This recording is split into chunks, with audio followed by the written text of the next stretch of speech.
Okay, assalamu alaikum. Today, inshallah, we are going to plot a scatter plot between velocity v square and height. If you remember the experiment that we did in the class, we had inclined plane, and the marble used to go down the inclined plane. Each time we change the height and we measure the velocity of the marble. So the variable that we keep changing is my independent variable, and always independent variable. This will be my x-axis, and the variable that we measure, which is the dependent variable, this will be on y-axis. So in our case, independent variable is the height here, and the dependent variable is v square. And these are the values you might have in your experiment. You might have different values than this one. Now, to plot scatter plot, I have here the height start from 0.02, 0.04, all the way till 0.16. So if I started here, this is my zero, my origin. I go here to 0.02, and next one, each time I have to add 0.02. So next point will be 0.04, and then 0.06, 0.08, 0.10, and then 0.12, 0.14, and then 0.16. You see that spaces between the points also should be equal. So here I left 5 small squares between 0 and the point 0.02. That means I have to leave as well 5 small squares between the next point, and so on. For y-axis, v square start from 0.4, I have 0.8, and then all the way till 3.2. So I can start with 0.4 or with 0.5. If I start with 0.4, so my first point is 0.4. That means each time I have to add 0.4 on my calculator. So next point will be 0.8, and then next keep adding 0.4. So 0.8, if you add 0.4, you should get 1.2.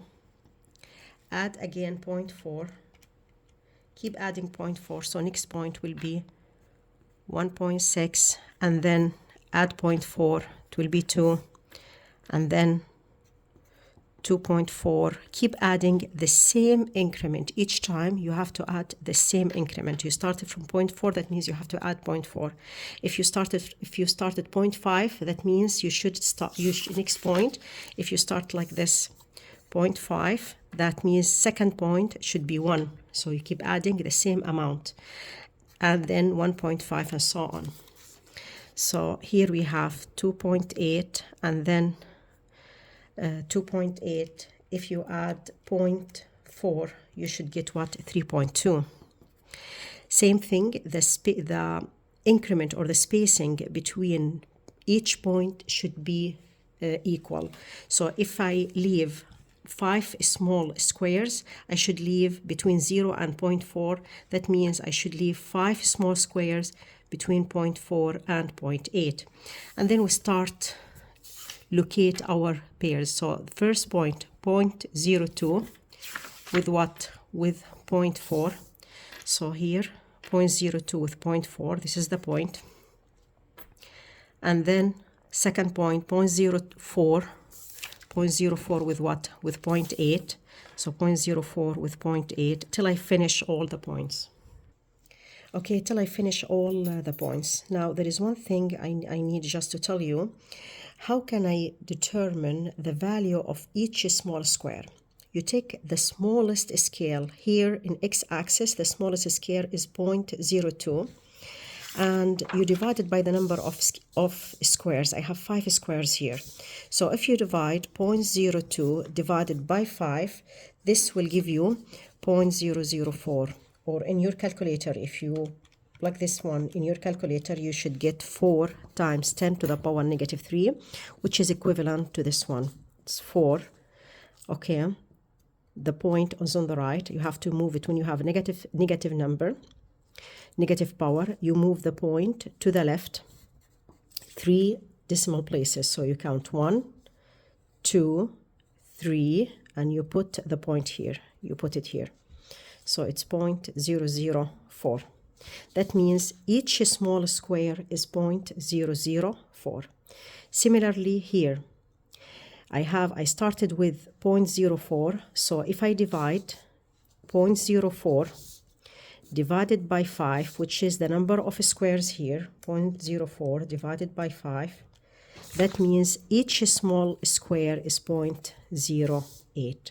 So if I need to locate, for example, 0.48, this point, okay, 0.48 is going to be 0.04, and you have to go 1 square up, so it will be here.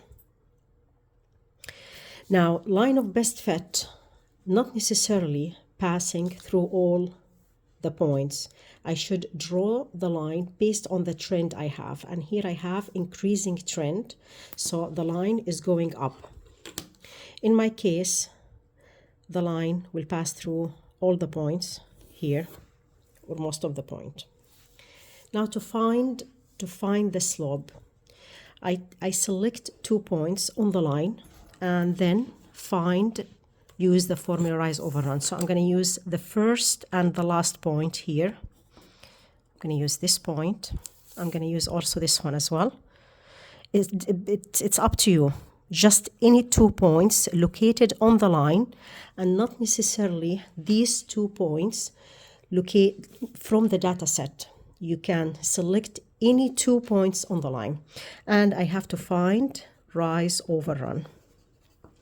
Now rise is this distance from here all the way till here.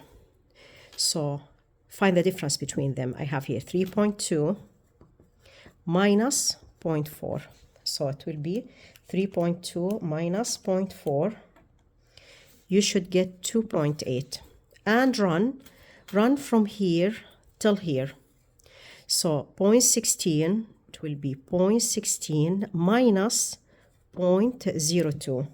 0.16 minus 0.02, and you will get 0.14. So my slope will be rise over run, and this will be 2.8 divided by 0.14.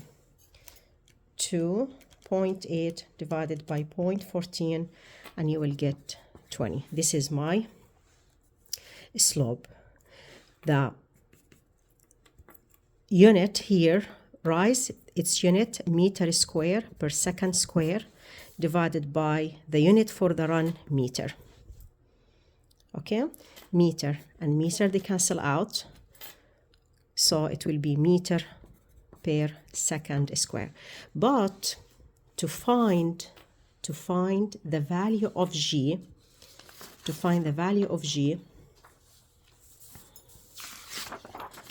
if you remember the conservation of energy formula, which is gravitational potential energy, here the inclined surface is gravitational potential energy, and just before this marble reach the bottom of the inclined, this gravitational potential energy will be converted to kinetic energy.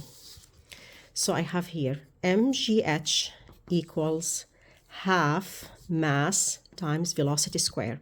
M and M, same mass. So if I arrange this formula, it will be half v square equals g times h. We said this is my y-axis and this is my x-axis. So rearrange the formula, it will be v square equals g over half times h. And the equation of a straight line, y equals mx plus c. This is my y-axis, this is my x-axis. So the slope m will equal what? The slope m will equal g over half. And you can calculate g from this formula. Just cross multiplication and you find the value of g. That's it. I hope the lab experiment that we've done in the class is clear now, and you should be able to do the calculation of the data you've got correctly.